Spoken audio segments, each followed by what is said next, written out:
Hello বন্ধুরা, এই দেখো বিকালবেলা একটু গলাটা ঠান্ডা করে নেবো বলে কি নিয়ে বসে পড়েছি? বেল, পাকা বেল নিয়ে, গাছ পাকা একদম। এই দেখো আমি তারপর এটাকে ফাটিয়ে নিচ্ছি। ও বাবা!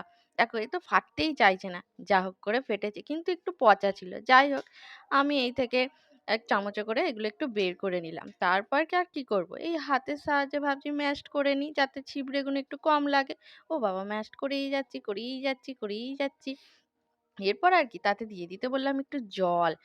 জল না দিলে হয় বলো না? তারপর আর ঘুরিয়ে যাচ্ছি, গুলছি ভালো করে। আর আমার সাঙ্গপাঙ্গরা বসেই আছে।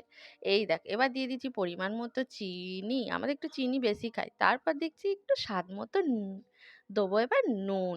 এই দেখো আমি আবার একটু নুনটা না বেশি দিয়ে ফেলি। তাই ভাবছি কতটা দেবো, দেবো না দেবো না।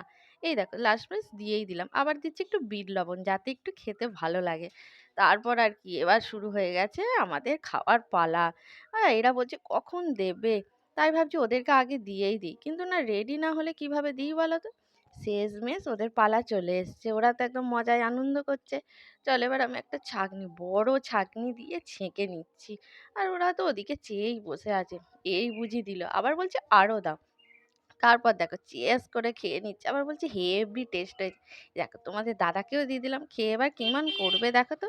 ট্যারা হয়ে গেল। আমি একটু নুন বেশি দিই তো তাই জন্য ওইভাবে আমায় দেখাচ্ছে যে নুন বেশি হয়ে গেছে।